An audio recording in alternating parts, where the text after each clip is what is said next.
Hello everyone and welcome back to the channel. In this video I will show you how to use the G1000 in Microsoft Flight Simulator 2024. The Garmin G1000 is a modern glass cockpit system using digital screens to display flight information, navigation, maps, engine data and so on. You'll find the G1000 in aircraft like the Cessna 172 and other general aviation planes. By the end of this video you will understand the basics of the G1000. This is not a complete tutorial about all the bells and whistles, but a quick start guide for beginners who want to set up a flight plan and safely navigate to their destination. The G1000 is divided in two parts. On the left side we have the primary flight display, also called the PFD. This screen shows the aircraft airspeed, the altitude, the heading, the autopilot information and the vertical speed. On the right side we have the multi-function display, or the MFD, primarily used for navigation with maps and the option to create and modify flight plans. In the middle panel we have different buttons for radio comms and navigation. Most of the G1000 functions are controlled using knobs, buttons and soft keys. The large knobs change bigger menu sections, while the small knobs change specific smaller values. At the top left is the volume knob, which controls the volume of the radio communication. Below is a button to switch between the two navigation frequencies. To modify the numbers, use the outer or inner knob. On the right side we have the same buttons to set the active radio frequency. Radio frequencies are used for ATC communication and navigation frequencies are used for ILS approaches.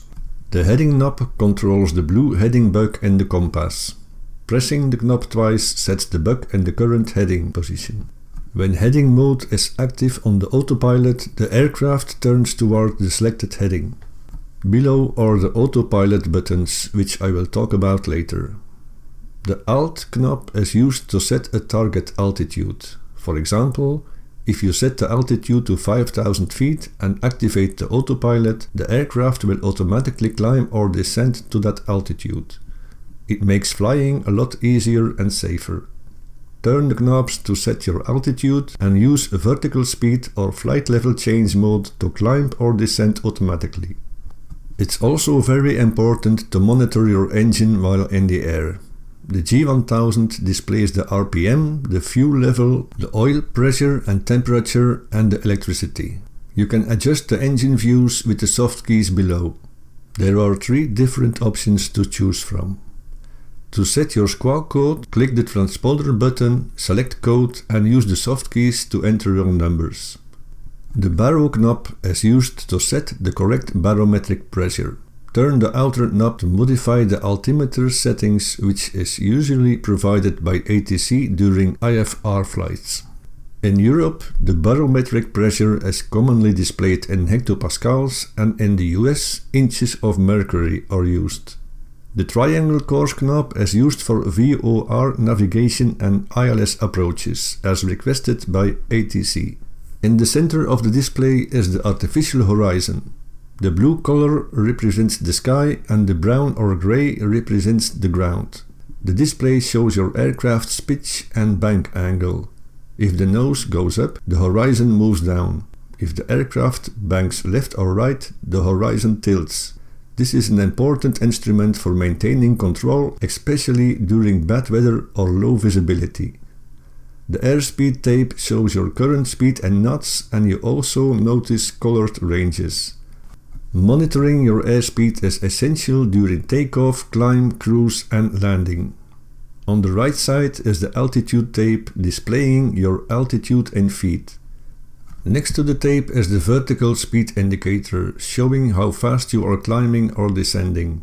Positive numbers mean you are climbing and negative numbers mean you are descending, which is handy when following ATC instructions or performing smooth descents. At the bottom center is the heading indicator, which shows the direction your aircraft is flying. It also displays navigation information in two colors. Magenta represents GPS navigation and green is commonly used for VOR or ILS navigation. You can insert a little map on the screen by using the soft keys, or you can also place the map inside the compass. At the top of the screen is the Autopilot status bar. This bar shows the active autopilot modes. For example, if you see AP, navigation and alt displayed in green, the autopilot is on, the aircraft follows the GPS route and also maintains the requested altitude. If the letters are showing up in white, it means the mode is loaded but not yet active. The magenta command bar in the center of the screen is the flight director, showing you where to pitch and bank the aircraft to stay on the correct flight path. At the bottom of the display are different soft keys which allow you to change your display settings. Now let's create a simple flight plan. To create a flight plan, go to the MFD panel and press the FPL button to open the flight plan page. Click on the small knob and then use the big knob to go to the first empty field. Press the small knob again to activate the cursor so you can edit the departure airport in the field. I am currently parked at Brussels Airport, so I need to enter in the code EBBR.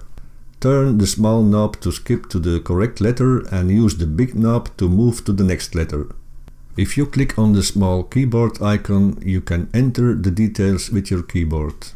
When the departure airport is set, press enter, turn the small knob to select the departure runway and click enter again.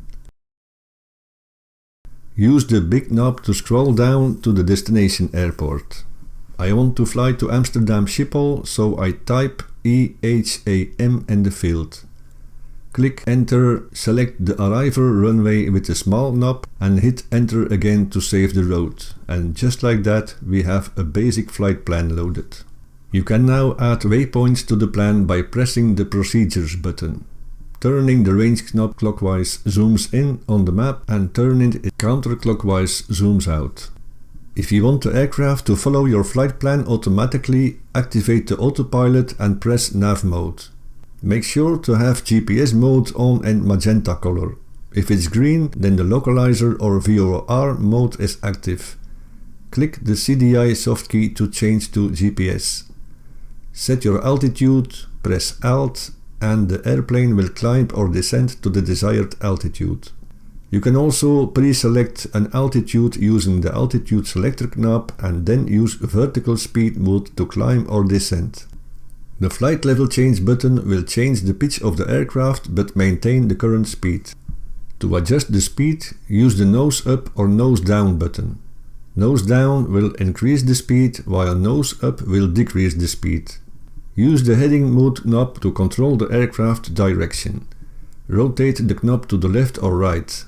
If you are close to the destination airport, activate approach mode and the airplane will do an automated instrument landing. Approach mode helps the aircraft capture the localizer and light scope automatically for a more precise landing approach, which is very useful during bad weather or low visibility. Always keep an eye on the autopilot, as it reduces the workload but it does not replace the pilot. Remember that the PFD focuses on flying the aircraft and the MFD focuses on maps, engine data, weather and flight planning. You can also load a flight plan from SimBrief. Go to the SimBrief website and create your flight plan there first. If you don't know how to do it, watch the SimBrief tutorial on my channel.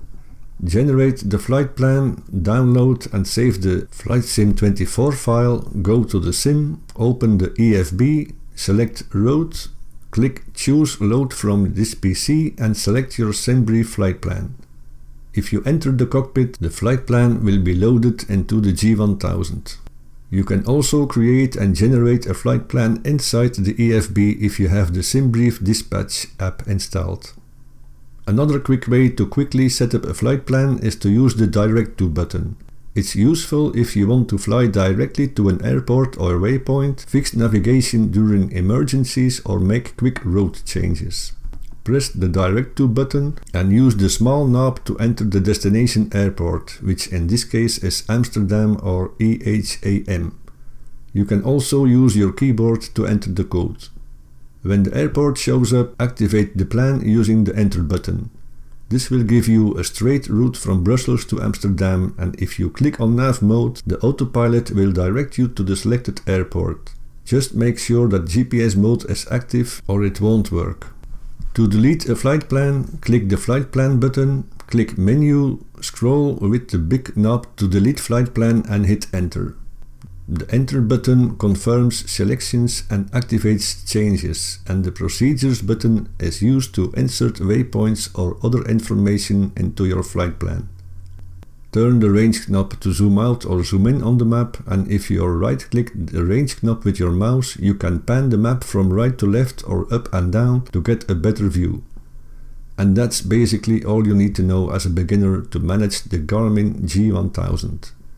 Don't try to learn everything at once, focus on reading the PFD, creating a flight plan, setting up the autopilot, and once you master the basics, the rest will become much easier.